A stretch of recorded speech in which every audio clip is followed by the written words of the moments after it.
Mga kwento ni Felmo.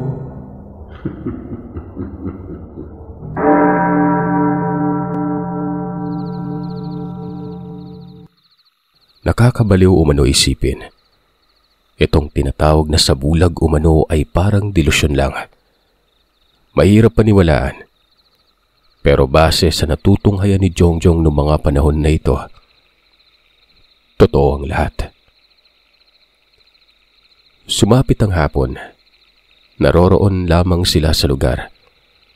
Para lamang ding katulad noong senaryo sa bahay ng mga aswang. Inaantay nila ang mga ito. Walang ka-idea si Jongjong sa kung anong mangyayari. Si Dave, tahimik lang. Nakikiramdam. Hawak-hawak ang itak nun. Hinahasa-hasa niya ito sa nakausling bato. Sa hindi malamang dahilan, biglang bumagsak ang malakas na ulan. Biro niyo umano, nasilayan na lamang ni Jongjong ang mga imahe sa magkakaibang direksyon. May nakagilid sa isang puno, may nasa itaas, at merong naroroon sa malaking bato na nakausli nun. Napangisi na lamang umano si Lola Rosa. Para bang tinulungan umano sila ng kalangitan. Nabasag ang sabulag ng mga aswang sa pamamagitan ng ulan at walang alam ang mga ito na nakikita na pala sila.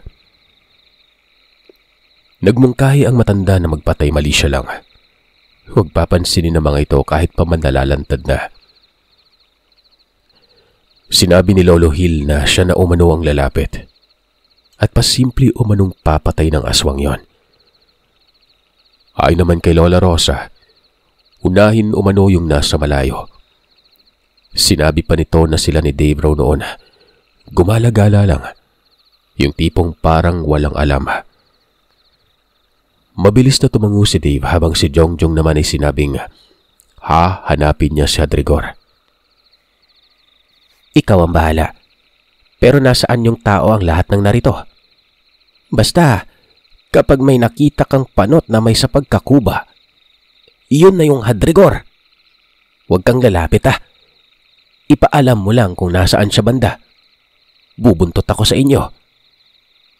Wika ng Lola Rosa noon. Nagsimula na noong maglakad paakyat ng lugar si Lolo Hill. Sa ibabaw pala ang uunahin daw nito. Pero wala namang nasisipat doon si Jongjong. Matataas kasi ang mga damo. Hindi naman siya nag-aalala kasi na malaki ang tiwala niya sa kanyang lolo. Lalo na siyempre sa kanyang Lola Rosa noon. Tinapik siya ni Jongjong. Ayon dito ay kumilos na daw sila. Walang ano-anong sinukbit nila ang kanika nilang itak sa taluban. Lakad buwang daw ang ginagawa nila.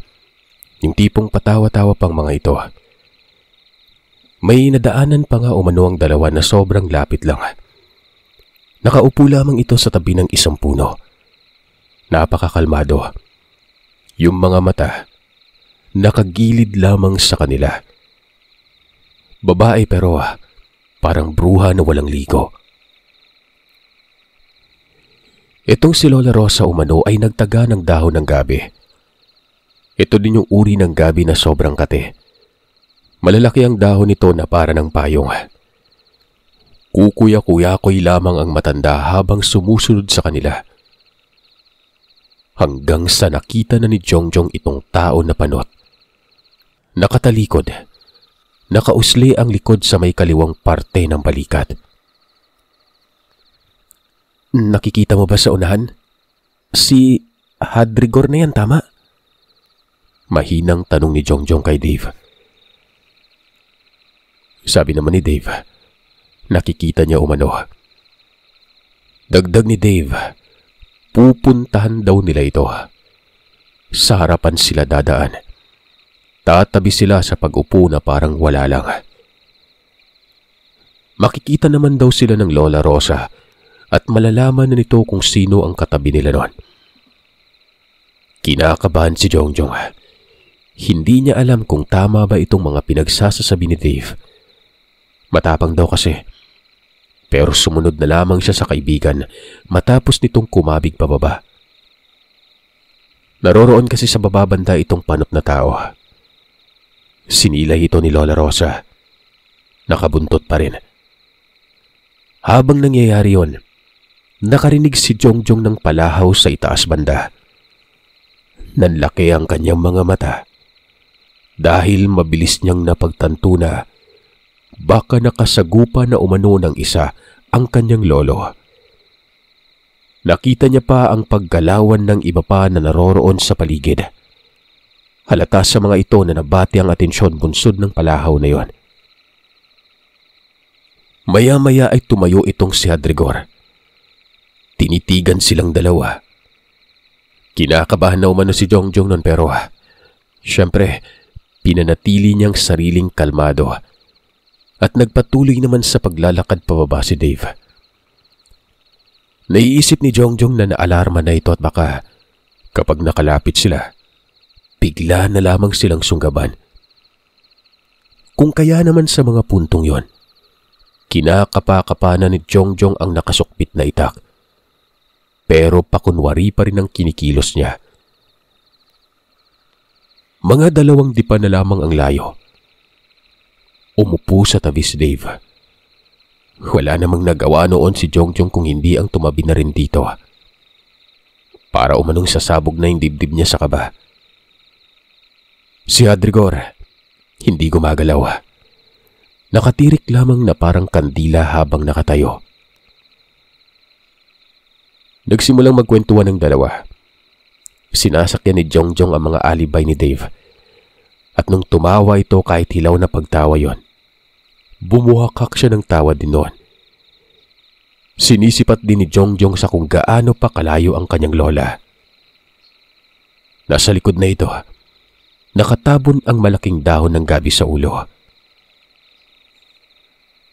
Hanggang sa walang ano-ano, binigla itong si Hadrigor. Kitang-kita ni Jongjong kung paano tamaan ito ng itak. Si Dave, bigla na ring bumunot ng itak at tumulong sa lola.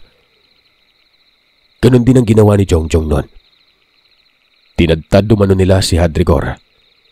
Hindi man lamang ito nakapalahaw at diretsahang binawian kaagad ng buhay. Pagkatapos nun, yung mga kasama nito sa paligid ay nagpulasan, nagtakbuhan. Patungo ang mga ito doon sa bahay sa ibabang parte. Hahabulin sana ni Dave kaso pinigilan siya ni Lola Rosa. Wag umano, dahil wala ding magagawa si Dave noon. Ngayong wala na umano si Hadrigor, wala nang sasandalan ng mga ito at wala nang paghuhugutan ng tapang. Nagtanong naman si Jongjong kung anong gagawin nila.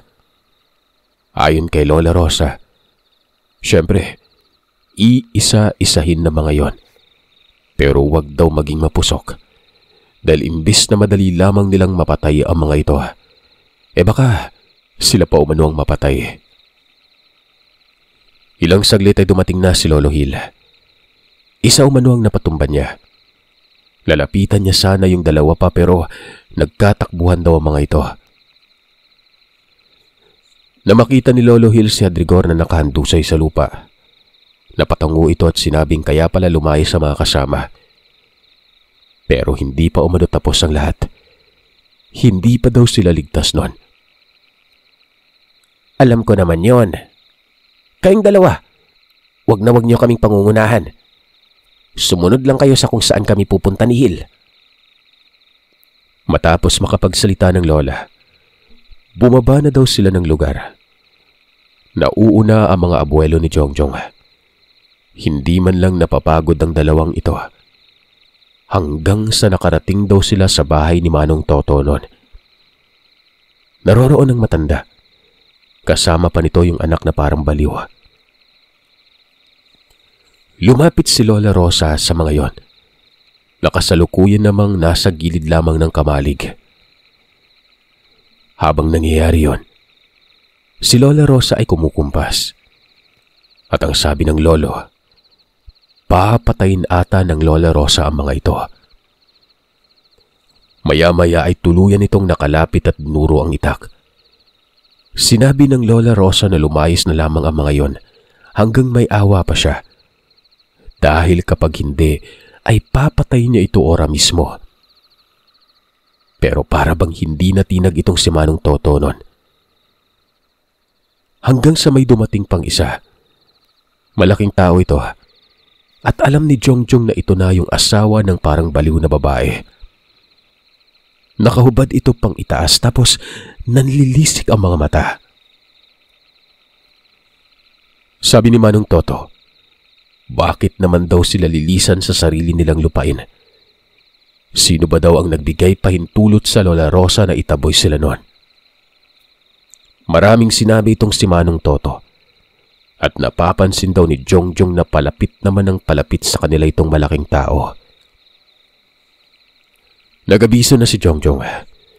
Sinabi niyang baka may gawin ito pero wala at hindi siya pinapansin ng kanyang lola.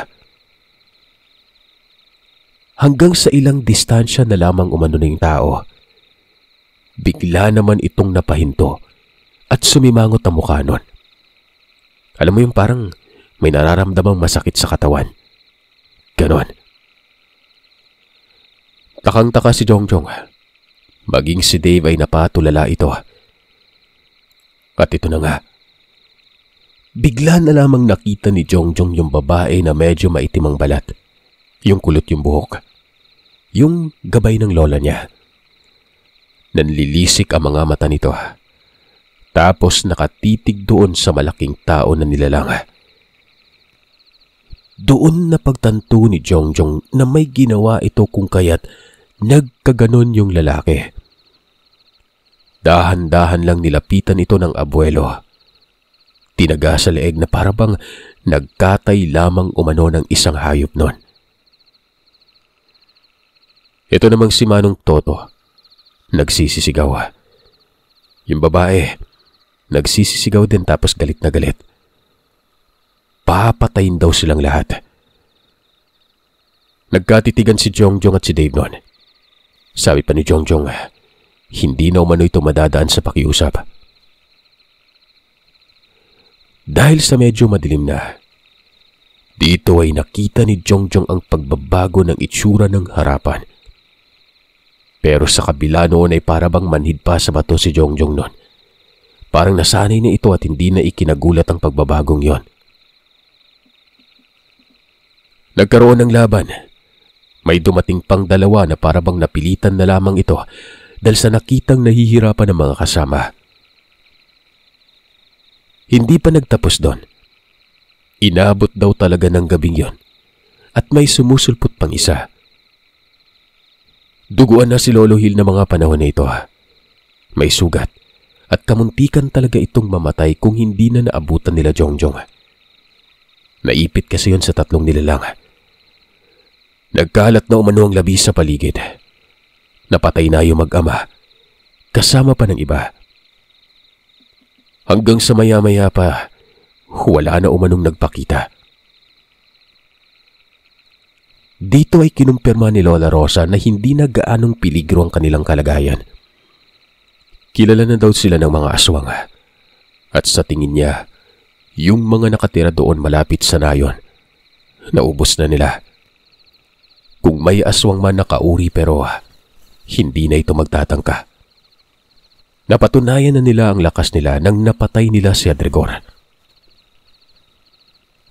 Maya-maya ay dumating si Romy. Nagulat ito sa nakitang magkakasunod na labi na pinaghanay noon para ihanda sa paglibing. Nagtanong si Jongjong kung saan ito pumunta. Ayon naman kay Romy, naroroon lamang daw siya sa lugar kung saan sila nagkahiwa-hiwalay. Dito na nailarawan ni Jongjong ng mas malinaw kung sino talaga ang kanyang mga abuelo. Ganun pala katitinik ang mga ito sa larangan ng pagtugis ng aswang. Nakakamangha daw kung iisipin. Umuwi na sila noon matapos mailibing ang mga labi. Pero yung paglibing umano sinunog muna bago tabunan ng lupa. Kalmado lamang silang naglakad sa may nayon. Nakita pa nila Jongjong ang mga taong lumapit sa kanila noon. Para bang nakakita ng kung ano ang mga ito at halatang nagtataka noon. Hinayaan lang nila ito. Tagumpay ang pag-uwing yon. At kinabukasan kaagad ay diretsyo na sila sa bukiran ng Naga. Nakabalik na sa klase si Jongjong. Ilang araw lang din naman. Bakasyon na. Balik sa normal na buhay. Balik kulitan ng dalawang matanda. Ito pa lang sila Dave ay naroroon lamang banda nakatira malapit sa may ilog. Ito yung unang bungad kung saan natuklasan ni Jongjong ang kung sino ang kanyang mga abuelo at kung ano ang mga ito. Kaya pala sinabi ni Dave noon na pagkatapos niyang manglinlang, dumiretso na ito sa uwi ng bahay. Mula noon, halos araw-araw na silang nakikita ni Dave. Nalaman ni Jongjong na tumigil pala ito sa pag-aaral dahil nga sa banta sa aswang. Pero sa susunod na taon ay babalik na rin ito. Pero sa kabilang baryo mag-aaral. Na kung saan mas malapit dito ang eskwelahan mula sa tirahan nila Dave noon. Kung hindi si Dave ang bibisita, ito nang si Jongjong ang tutungo. Naging madalas yun, lalo na't bakasyon. Hindi naman siya pinipigilan ng kanyang lola at lolo. Basta alam ng mga ito kung saan ito naroroon, ayos lang. Hanggang sa isang araw, mayroong nabanggit si Dave sa kanya. May sinusubaybayan daw silang aswang noon na ipapatugi sana sa mga abuelo niya. Pero naawa umano ang pamilya ni Dave. Gawa ng mag-isa na lamang ito. Tapos babae pa. Hindi naman daw nananalasa. Sabi ng tatay niyang si Romy, subaybayan na lamang at kapag may hindi magandang ginawa, saka pa lang sila kikilos. Pero hindi hamak na may itsura daw ito. Maganda at malayo sa mga aswang na nakita niya. Hindi kasi madumi tingnan. Nagtanong si Jongjong sa kung saan ito nakatira. Ayon naman kay Dave sa bandang silangan. Patungo na umano ito sa isang tanyag na bundok noon, na kung saan ngayong kasalukuyan ay dinadayo ng mga turista. Ano bang nakain itong si Jongjong at sinabing gusto niya umanong makita yon? Tumanggi si Dave at ang sabi niya ay malayo. Bukod pa dyan ay peligro gawa ng laganap noon ng mga tulisan at sa liblib ito nananahan. Hindi mo man maituturing na rebelde, basta mga bandido lamang ito na parabang mga pirata. Uso kasi nung kapanahunang yun yung mga grupo-grupo. Armado ang mga ito at talagang delikado. Tinanong ni Jongjong kung may nabalita ba umanong pinatay ng mga ito. Wala pa naman umano ayon kay Dave noon. Oh, bakit ka natatakot? Hindi ka nga takot sa aswang . Tara, puntahan natin. Ano ba yung pumasok sa kokote mo, Jongjong? Pangungunahan mo yung abuelo mo. Manunugis ka na din. Huwag na. Ano bang meron kung mamamasyal tayo doon? Jongjong, narinig mo lang na maganda. Dumilat na kaagad yung mga mata mo. Huy, matanda sa atin yon. Loko ka. Hindi ako katulad mo, tahimik pero pilyo. Sige na. Kung ayaw mo, ako na lang. Malalaman ko naman yan kapag nakarating ako dun . Alam ko na yung mga bakas, no? Dahil dito'y napilitan na lamang si Dave. Sabi pa'y dapat hindi niya na lamang ipinaalam kay Jongjong ang patungkol doon. Umaga yon. Madaling araw pa kasi. Bumisita na itong si Jongjong sa bahay nila Dave. Natuloy ang lakad. Nagpaalam pa si Dave. Sinabi kung saan siya tutungo. Dun sa dalagang aswang. Napatanong pa si Romy kung bakit naman umano. Ito po kasing si Jongjong tay parang kursunada . Basta babalik din po kami. Mag-iingat kayo ha. Dito na kayo sa may ilog dumaan ng mas mapadali. Ano ba kasing kalokohan ninyong dalawa yan? Basta wag niyong hahamakin ha. Lagot kayo doon.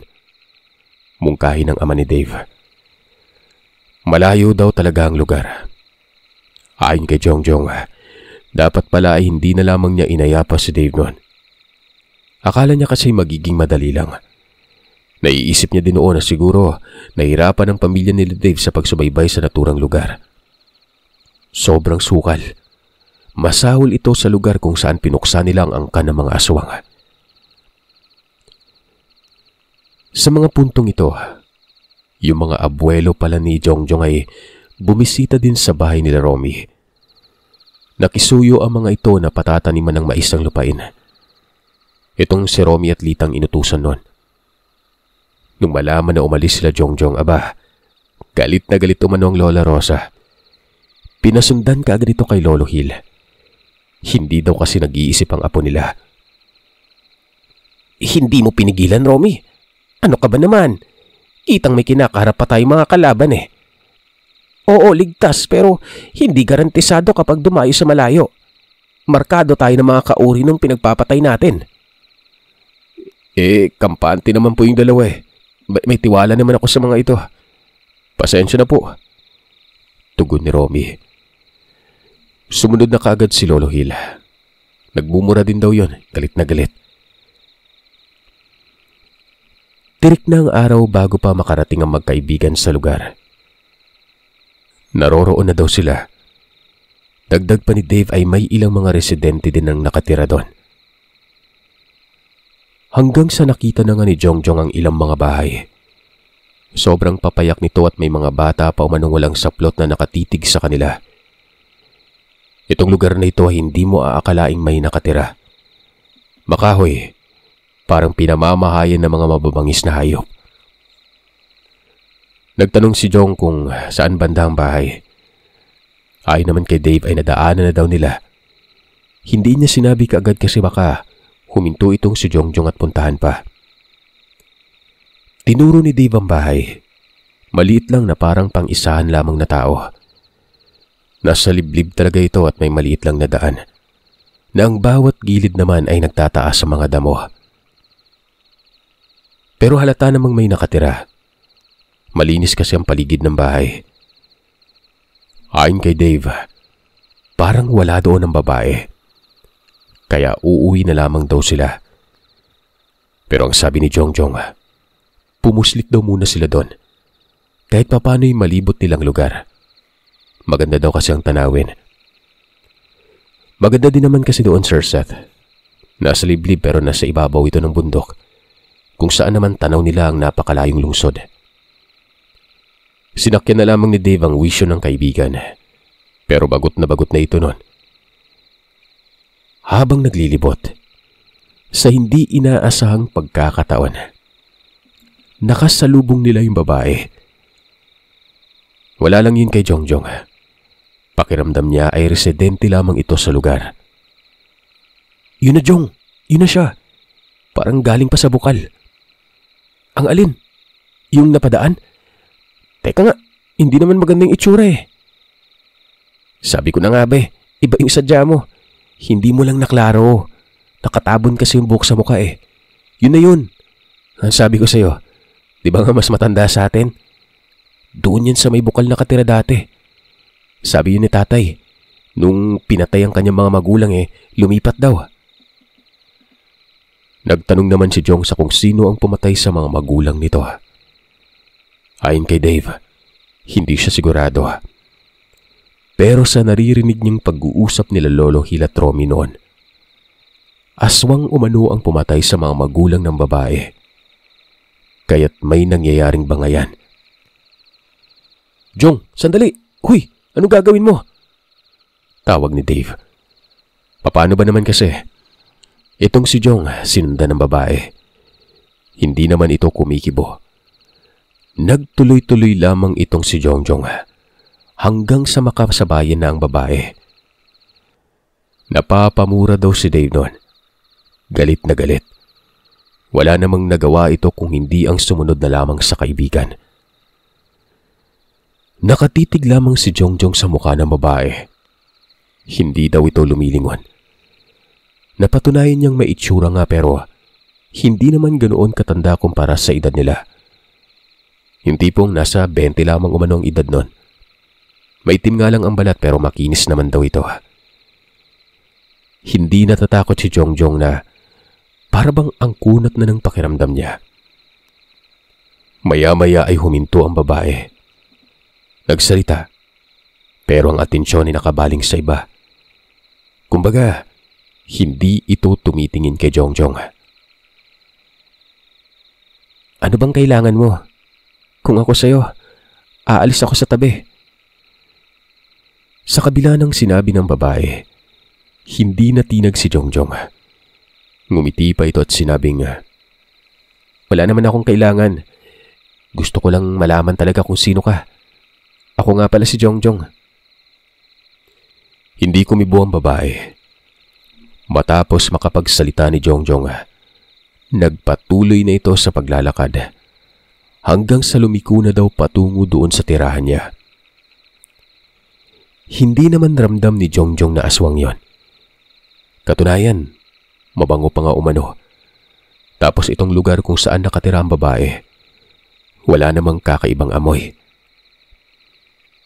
Tinatawag siya ni Dave, pero naghudyat lamang ng kamay si Jongjong na ang ibig sabihin, magantay lang. Hanggang sa, ano bang nakain at pinasok na talaga nitong lugar?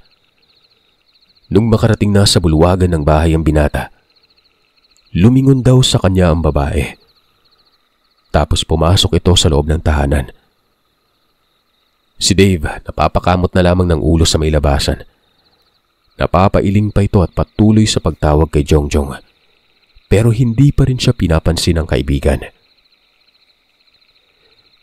Si Jongjong, ginagala ang paningin sa buong paligid. Malinis at talagang napangalagaan umano ng gusto ito. Yung bahay bagamat maliit pero wala talagang kadumi-dumi. Walang bahid ng pangamba si Jongjong. Ang sabi pa niya, para bang minamaliit niya na lamang ang aswang. Lalo na yung babae na yun na nag-iisa na lang. Ang buong konsepto kasi kung bakit niya gustong makita ito ay hindi dahil sa maganda. Namiss lang talaga ng binata ang mga aswang nun. Tapos kulang pa siya sa saklaw o karanasan sa mga ito. Dahil wala talaga siyang alam sa kung ano ba ang nakagawian na mga yon maliban sa pagiging aswang. Pero kung ikukumpara niya umano ito doon sa aswang sa Legazpi, malayo daw yung pagkakahalintulad. Napakabaho kasi ng lugar doon. Samantalang itong tirahan ng babae, parang tao lang talaga. Ultimo sa itsura sa pagiging tao. Figura pa lamang kasi nung aswang doon sa Legazpi. Alam mo nang mabantot yung amoy. Pero yung babaeng naroroon, napakabango. Kaya naiisip niya noon na may magkakaibang uri ang mga aswang. Maya-maya ay bumungad umano ang babae sa may pintuan. Nakatitig na ito ng masama sa kanya. Muli itong nagtanong sa kung ano ba talaga ang sadya. Dagdag pa nito, kung may kasalanan siya ay pwede ba umunong sabihin dahil sa tingin niya ay wala naman siyang atraso. Hindi. Wala kang kasalanan at alam ko yon. Ano bang pangalan mo? Nagpakilala naman daw itong babae na ito. Tawagin na lamang natin siyang Lorena. Ramdam niya umano si Jongjong. Naasiwa nga siya dito. Siyempre, mabilis na pagtanto ng binata na ito na yung bagay na ibinigay sa kanya ng Lola Rosa. Dagdag pa ni Lorena. Akala niya daw ay papatayin siya. Nakikiusap siya kay Jongjong na huwag siyang gagalawin dahil wala naman siyang ginagawang masama nun. Wala akong sadya. Tsaka alam ko na kung sino ka. Huwag ka mag-alala. Napapasya lang naman ako. Gusto ko lang malaman ng iba pang uri ng katulad nyo. Maganda ka pang talaga, no? Tapos ang ganda din dito sa bahay mo. Ngumiti ang babae. Ilang saglit lang ay nagpaalam na si Jongjong nun. Pero pagtalikot naman nito, yari, nandun ang lolo niya. Mabilis na dinakma ang buhok ni Jongjong sa may bandang sintido. Ininat ito at kinutusan pa sa ulo nun. Ano daw ang ginagawa niya sa lugar? Nakita niya naman noon si Dave. Nakatakip ang kamay nito sa bibig nun, na para bang tatawa. Walang nagawa si Jongjong kundi umungol na lamang. Pero mas masakit pa umano doon ang kahihiyan sa tapat mismo ng isang babae. Napangisi si Lorena na parang natutuwa ito. Sabi niya sa lolo, namamasyal lang naman. Pamamasyal? Ito ba yung tinatawag mong pamasyal? Panunugis na yung ginagawa mo. Ano, malakas ka na ba? Takot ka nga sa dilim eh. Dito, halika. Hindi ka man lang nag-iisip. Halika sabi, bibitayin kita. Hoy, Dave, ikaw namang dugyot ka. Hindi mo man lang pinigilan ito. Parehas lang kayo ng tatay mo na walang problema. Hindi naiisip ang panganib. Umari ka nga't ikaw din ay gusto kong saktan. Sambit ni lolo kay Dave noon. Hindi lumapit si Dave. Sabi nito, pinigilan niya naman umano si Jongjong pero sobrang kulit daw. Yan kasi, kasalanan mo yan Jongjong. Manghil, sinundan pa niya yung babae. Kulit eh. Parang ikaw din. Gumaganti ka. Umuwi na tayo. Halika na. Iya. Pasensya na sa abala. Itong dalawa ay sobrang pupusok. Tumango naman daw si Lorena noon.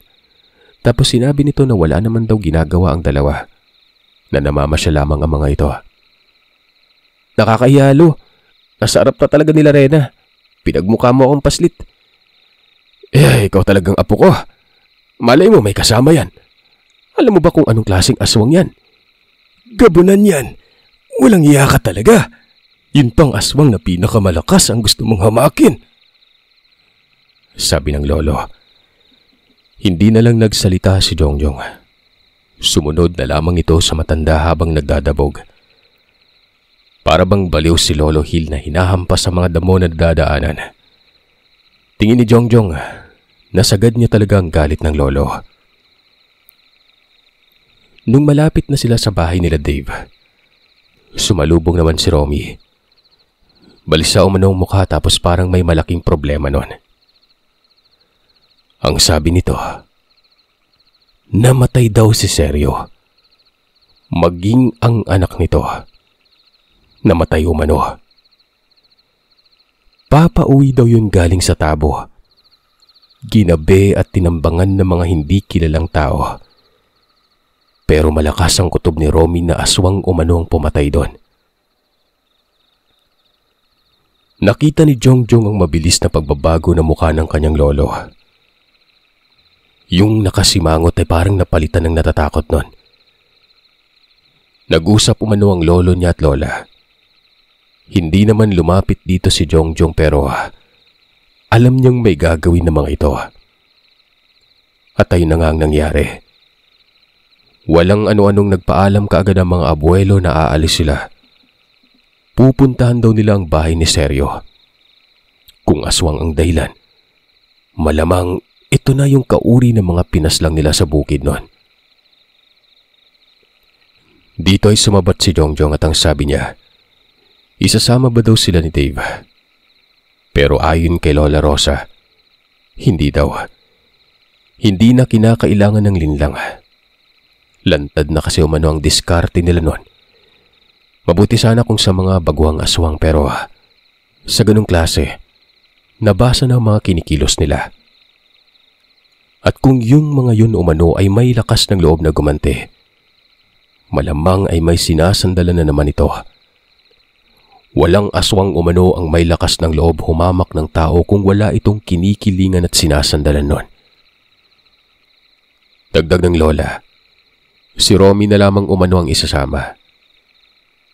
Hindi naman nagsalita pa si Jongjong. Alam niya umano sa sarili na kahit magpumilit pa siya, ay hindi papayag ito.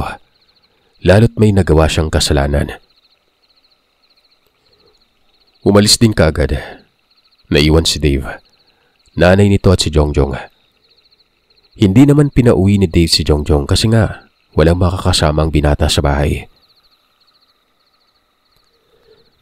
Kinagabihan, nagulantang sila noon nang may nagparamdam umano sa lugar. Ang unang nakamatiyag, etong nanay umano ni Dave noon. May umaaligid umano ng mga tao at kung hindi siya nagkakamali, hindi sila normal. Napapamura na lamang si Dave noon. Maliit pa naman umano ang bahay at talagang kapag pinuwersa ito, magigiba yun ng mga nilalang. Hindi naman kaagad nangamba si Jongjong. Batid niya kasing hindi din sila masasaktan nito. Pakiramdam niya, iniwan ng kanyang lola ang alaga para bantayan siya. Nasa loob lamang sila ng tahanan. Isang palapag lamang ito na kwadrado at nakaangat ng bagya sa lupa. Yung silong, may mga manok daw doon. Walang beranda ang bahay. Yung tipong pagbungad sa pinto bulwagan na. Habang lumalalim ang gabi, para umanong palapit ng palapit ang mga aswang nun. Nagsisimula na noong umalinsangan. Sinabi ni Dave na nasaan yung aswang na mga ito. Lalo't ang pag-alinsangan na yon ay may kasama ng samyu na ubod ng baho. Pasilip-silip sila sa bintana, pero wala naman silang nakikita. Madilim man, pero may aninag kahit papano. Buhat ng may ilaw sila sa loob nun. Pero libitado nga lang dahil sa unahan, hindi na nila tanaw ang detalye. Nagsimula nang magpanik ang nanay ni Dave, habang si Jongjong pinipilit ang sarili na maging kalmado. Maya-maya ay may nagsalitang matandang lalaki at galit na galit. Ayon dito, alam niyang hindi daw sila lalabas ng bahay. Pero hindi ibig sabihin nun na hindi na nila mapapatay ang nakatira. Tuluyan nang natunaw ang tapang ni Jongjong. Sobrang kampante daw nung nagsalita. At noong muli siyang sumilip sa bintana, dito niya nakita ang 3 tao na nakatayo lang. Pero napakapangit umano. Konti lang ang pinag-iba ng mga ito kumpara doon sa mga aswang na nakaharap nila kumakailan lang. Medyo malaki ang naroroon. Dave, malalaking tao. Aswang pala. Anong gagawin natin? Huwag kang maingay. Teka, magdasal ka na lang kaya din. Maging si Dave noon ay natataranta. Pawisan naman ang mukha. Tapos parang maiiyak na rin ito. Maya-maya pa, umalog ang bahay. Kasabay naman ito ay ang pagpulasan ng mga manok sa silong. Sumisigaw na ang nanay Lita. Nagmamakaawa ito na huwag silang sasaktan. Sumasabat naman yung aswang na nasa labas na kung ilang buhay daw ang kinuha sa kanilang uri nun, ganun din ang kabayaran. Kulang pa nga umano kung tutuusin. Nagsawalang bahala na lamang si Jongjong. Ang sabi pa ng binata, kesa naman panoorin ang pagkasawi nila, bakit hindi na lamang lumaban nun? Dito ay parang natauhan na rin si Dave. Tumango ito at kaagad kumuha ng itak nun. Binuksan ang pintuan. Pagkabukas ni Dave, ganun na lamang ang pagkagulat niya nang bumungad sa pintuan si Larena. Yung mga aswang ay nakatitig daw dito na parabang nagtataka ang mga yon. Samantalang itong si Jongjong nakatulala. Nakikita niya ang mukha ni Larena na galit na galit. Bigla umano itong nagsalita.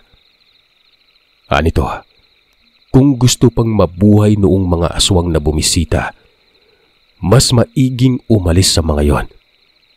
Pero kapag hindi ay papatayin niya umano nang walang pag-aalinlangan. Makikita umano na takot yung 3 nilalang. Ang sabi pa noong matanda, papanong nagkaroon ng gabunan sa lugar. Para bang nagkakatulakan ang mga ito. Muling nagsalita si Larena. Kapwa aswang umano ang pumaslang sa kanyang mga magulang. Walang tiyak kung sino. Hindi niya masingal-singil ito ng katarungan. Pero kapag nagmatigas sa mga naroroon, iisipin niya na rin umano na katarungan na ito para sa kanyang mga magulang. Umabante ng lakad si Lorena, habang yung tatlo ay umaatras, at habang nangyayari naman yon, ang boses ng babae nagbabago. Yung tipong nagtutunog lalaki umano. Langyang yan. Mabuti na lang pala hindi natin hinamak yung babaeng yan, Nonay. Mabuti at nag-abiso yung tatay na hayaan na lang. Nakakatakot. Tingin ko sobrang lakas niya. Ano ba yung gabunan, Dave? Ba't ba pati si Lolo parang takot dito? Alamat yung gabunan sa paniniwala ko. Pero ayon kay Tatay Romy, may umiiral, totoo sila. Hindi ko alam na ito na pala yung sinasabi niya. Kaya pala si tatay nun, siya yung nagsabi na wag na lang itutuloy yung pagtugis eh. Malamang, nasabihan niyo ng lolo mo. Yan yung pinakamalakas na aswang. Hindi nakapagsalita si Jongjong. Napatunayan niya umano ang mga sinabi ng kanyang lolo kanina. Kaya pala ganun na lang ang pagkatakot ng matanda. Pero kung titingnan, parang hindi naman ganun kabagsik si Lorena. Maliit lang kumpara sa tatlo na nakakakilabot talagang postura. Pero nakikita niyang nababahag ang mga ito sa dalaga. Hanggang sa muling nagsalita ang matanda. Ang sabi, huwag na lamang umanong makikialam. May sadya lang sila sa pamilya dahil pinagpapas lang ang kauri nila. Pero, ano ngayon? Naisip niyo ba na teritoryo ko to? Ano mang nasa paligid ko, pinoprotektahan ko. Kilala ko man sila. Alam kong mamamatay aswang talaga sila. Pero yun lamang na sa tingin nila ay mapanalasa. Tama naman yon. May mga pagkakataon na hindi ko nagugustuhan ng kanilang ginagawa. Pero mabait sila sa akin. Ngayon, may sasabihin ka pa ba? Wika ni Lorena sa nakakatakot nitong boses noon. Hanggang sa bigla na lamang umanong sumunggab yung aswang na matanda.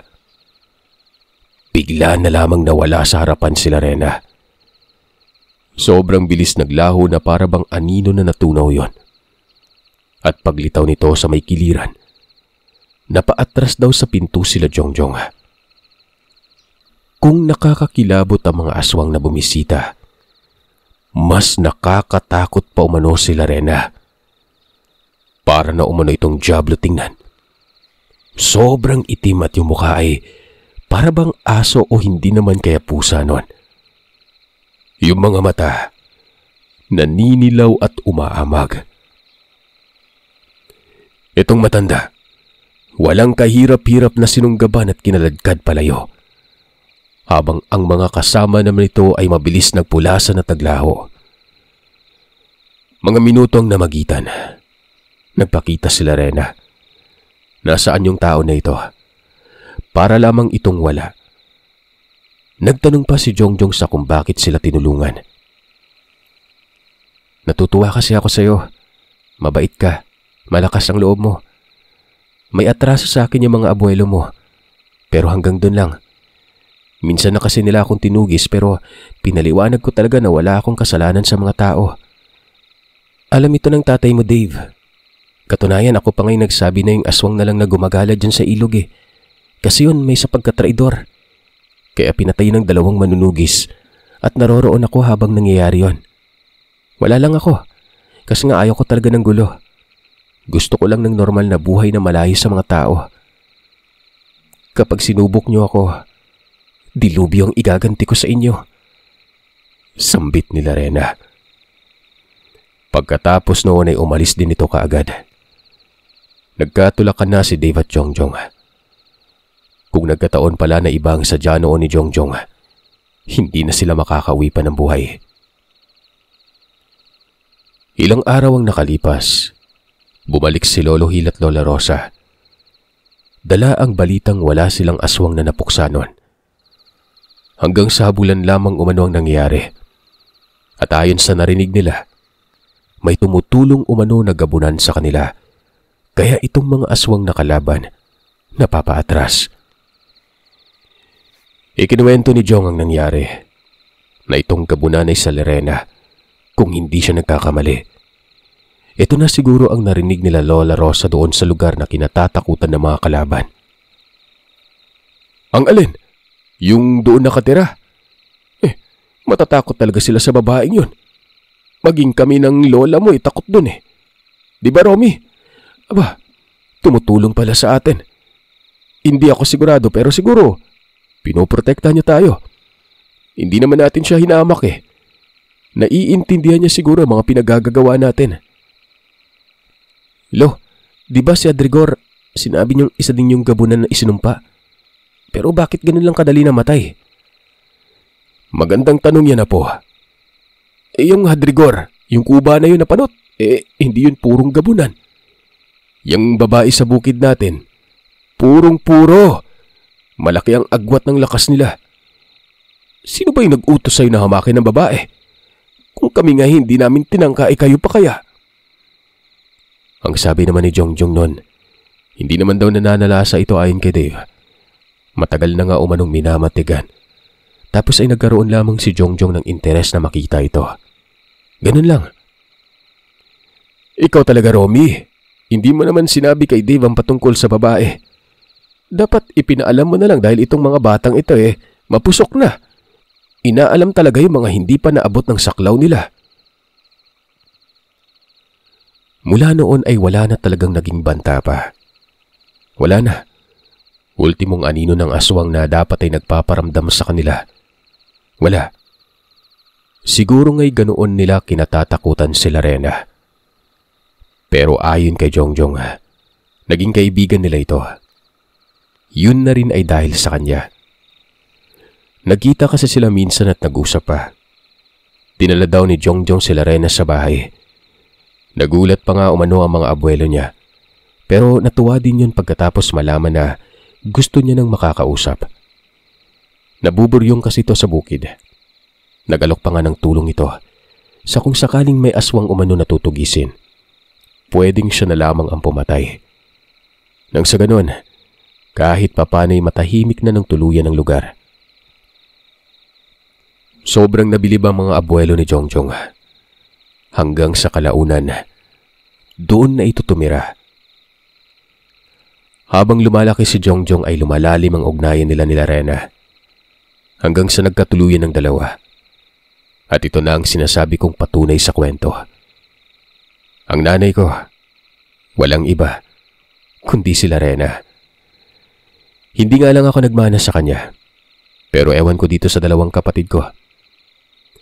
May inilagay naman si Tatay Jongjong sa kanila. Katulad ng inilagay sa katawan ko para depensa sumpong umano. Nakakakilabot, nakakamangha at nakakapagtaka. Sino ba namang mag-aakala, di ba? At lahat ng ito, dahil lang sa dalawang matandang tagakatay na mga aswang.